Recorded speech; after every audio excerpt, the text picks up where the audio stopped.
You can't use that now.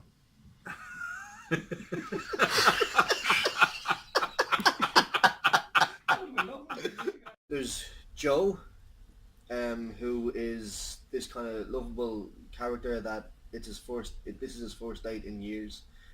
He's had bad experiences with past girlfriends and such like that, and he's really looking forward to this date. He doesn't know what's going to come of it, but I think from the past traumatic experiences with ex-girlfriends and such, he's kind of rekindled his childhood friend to help him along this time, which is this fella. Yes, he's... So I'm playing Toto, his imaginary childhood friend. As you can see, I'm the perfect casting for this.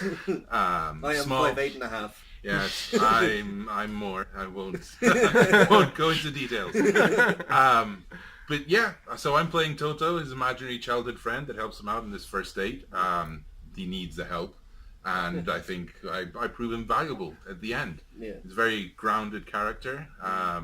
No shenanigans, so I love it. It's a great character because it allows you to sort of explore a whole range of emotions and actions that you're normally limited to with a normal character. How he's an imaginary character. There's no limits. There's no yeah. It's great. It's great. You get to jump around. You get to run around. I think you're going to get to have quite a few laughs from the antics that this couple gets into. Yeah, and it's funny how, like, you know, because when I perceived you as a child, how like that was normal. But now that I'm grown up and I watch what he's doing, still in that childish state, I'm like, what is he actually doing? Like, yeah. Why did of all people, why did I imagine him? Why is he here now? You know? Yeah, and I think Toto's still stuck a little bit in that childhood area, and he's got this friend of his that is trying to grow up, but I think he sees through all the bullshit and still sees him as this lost little child that actually needs a helping hand. And I think he does. He just doesn't realize how much Toto can help him. It's a great little power struggle between the two of them. And it's also great because it's all contained within him. So it's a good piece of writing. Yeah, nudity, mostly.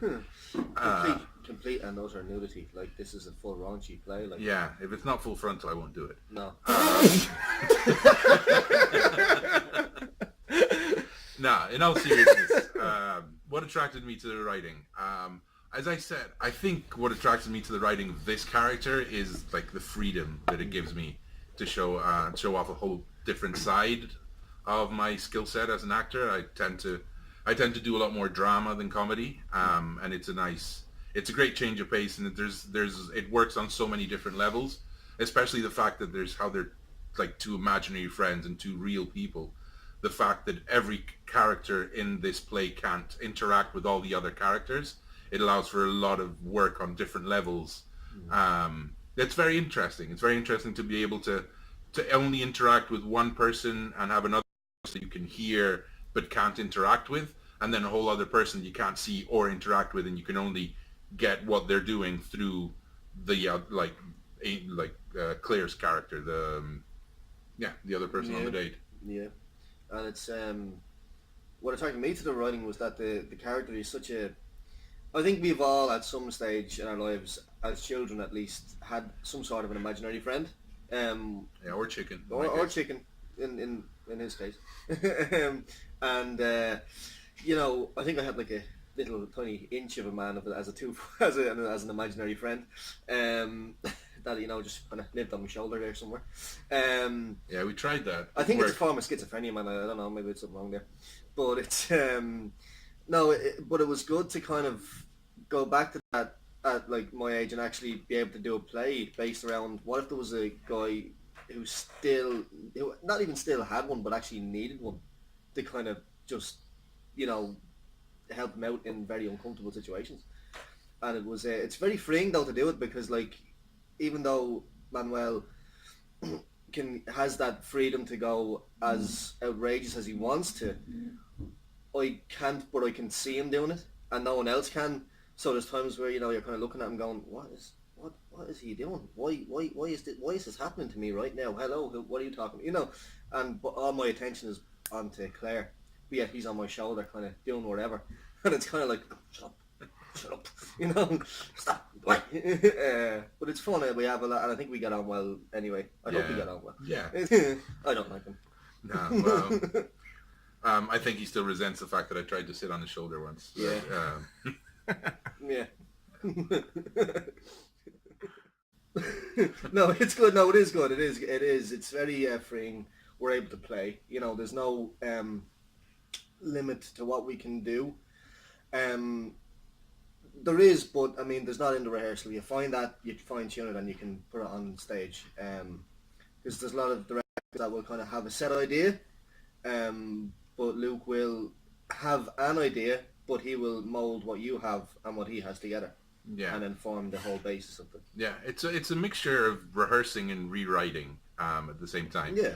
It's great because, I mean, you come in with a script that you've learned and that you've worked on, but then as the rehearsal process works, and you're working through it, and new lines appear, new reactions appear, those get incorporated, and by the end of the rehearsal, you end up with, I mean, it's still the same play, it's still sort of the same basis, but it has transformed into something that's a collaborative process. Yeah. It's not just a writer, a director coming in with a very clear, defined play in his head. You have to stick within the parameters of what you can say. You start playing with it, and I mean, a lot of the lines just come out during the rehearsal process.